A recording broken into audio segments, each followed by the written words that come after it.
আসসালামু আলাইকুম। টুম্পা 7 থেকে আমি টুম্পা আছি আপনাদের সাথে। আজকে আপনাদের সাথে শেয়ার করব কলমি শাকের রেসিপি।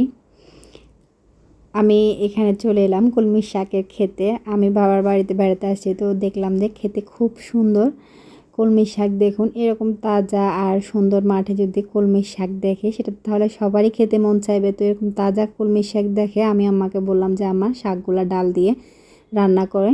তো এটা আমি মসুর ডাল দিয়ে রান্না করব আজকে। আমি এখানে কিছু শাক উঠিয়ে নিয়েছি। তো শাকটা আমি উঠাই নেই, আসলে মাঠে প্রচুর পানি আর কাদা ছিল, তো সেই কারণে আমার ছোটো ভাই শাকটা উঠিয়ে দিয়েছে। আমি এখানে শাকের যে পোকা অংশ বা পাতা আছে, পোকামাকড় থাকে শাকের ভিতর অনেক, এগুলা একটু বেছে, যে পোকাওয়ালা পাতাগুলো আছে দেখেন ময়লা পাতাগুলো আমি ছেড়ে ফেলে দিয়ে শাকটা পরিষ্কার করে একটু কেটে নেব। তো আমি এই শাকটা একটু পোকাওয়ালা পাতা টাতা যেগুলো ছিল ওগুলো ফেলে দিয়ে সুন্দর করে পরিষ্কার করে এটা কেটে নিয়েছি। এখন আমি চলে এলাম এই যে কাঁচামরিচ গাছে গাছে। তো আমি এখান থেকে কিছু কাঁচামরিচ উঠিয়ে নিব, যেটা আমি শাক রান্নার জন্য ব্যবহার করব। সুন্দর একটা সবজি ক্ষেত বা এরকম কাঁচামরিচ গাছ, তো আমার কাছে খুবই ভালো লাগছিল, তাই আপনাদের সাথে একটু শেয়ার করলাম। তো আমি কিছু কাঁচামরিচ উঠিয়ে নিচ্ছি।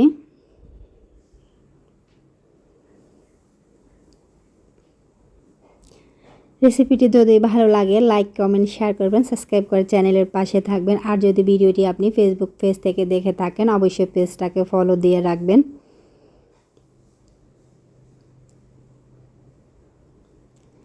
আমি এখানে শাকটা রান্না করার জন্য কিছু মসুরের ডাল, এখানে আমি 400 গ্রাম মসুরের ডাল নিয়েছি, সাথে কিছু পানি দিয়ে দিলাম, দিয়ে দিচ্ছি 3 থেকে 400 গ্রাম পানি, কারণ শাক রান্না খুব বেশি পানি দেব না, আমরা শাক থেকে অনেক পানি ছাড়ে। এখানে 1 টিস্পুন হলুদের গুঁড়া, হাফ টিস্পুন জিরা ধনিয়ার গুঁড়া, সামান্য, ওটা একটু শাক রান্না মশলা দিতে হয় না, বেশি মশলা ভালো লাগে না। 1 টিস্পুন দিয়ে দিয়েছিলাম মরিচের গুঁড়া, আর 2 টিস্পুন রসুন, হাফ কাপ পেঁয়াজ, আর 5-6টার মতো কাঁচামরিচ দিয়েছি। দিয়ে আমি এগুলা একটু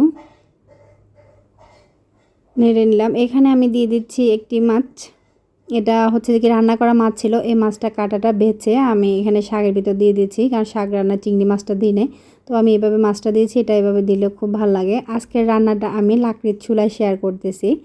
তো আমি যেহেতু বেড়াতে আসছি, তো আমার বাবার বাড়িতে এখানে লাকড়ির চুলায়, ভাবলাম আপনাদের সাথে লাকড়ির চুলা রান্নাটা শেয়ার করি। আমার ডালটা যখন ফুটে আসবে তখন আমি কি করব, এখানে শাকটা দিয়ে দিব, তবে ডালটা খুব বেশি সিদ্ধ করবেন না, তখন শাকটা যখন সিদ্ধ হবে শাকের সাথে ডালটা আরও বেশি সিদ্ধ হয়ে গেলে খেতে ভালো লাগবে। ডাল আর শাকটা যদি মাখা মাখা হয় সেক্ষেত্রে খেতে খুবই ভালো লাগে। তো আমি যেহেতু মসুর ডাল নিয়েছি আর এটা আমি একটু ভিজিয়ে রেখেছিলাম, সেই কারণে আমি ডালটা দিয়ে একটু যখন ব্লক উঠে এসেছে বা একটু ফুটিয়ে এসছে, এই পর্যায়ে আমি এখানে শাকটা দিয়ে নেড়ে ছেড়ে একটু শাকের সাথে ডালটা মিক্স করে নিচ্ছি।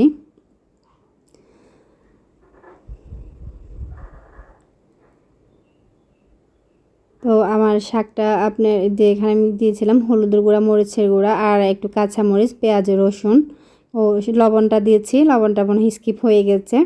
যাই হোক, আমি এখানে দিয়েছিলাম 1 টিস্পুন লবণ, সবগুলা দিয়ে আমি একটু নেড়ে দিচ্ছি। যেহেতু আমি এখানে আসলে রান্না অভ্যস্ত না, রান্নাটা আমার মায়ে করছে, আমি একটু পাশে বসে খুন্তিটা নেড়ে দিচ্ছিলাম, যেহেতু আমি বেড়াতে আসছি।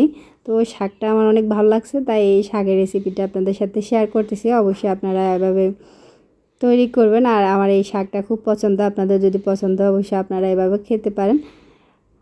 আমি লবণটা চেক করে নিয়েছি, আমার কাছে মনে হয়েছে যে লবণের পরিমাণটা একটু কম হয়েছে, তো আমি আরও একটু লবণ দিয়ে দিলাম।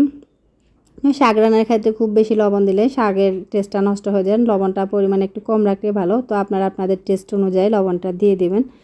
আমার শাকটা সিদ্ধ হয়ে গেছে, আমি একটু দেখিয়ে নিচ্ছি যে শাকটা সিদ্ধ হয়েছে কিনা। শাকটা সিদ্ধ হয়ে গেছে।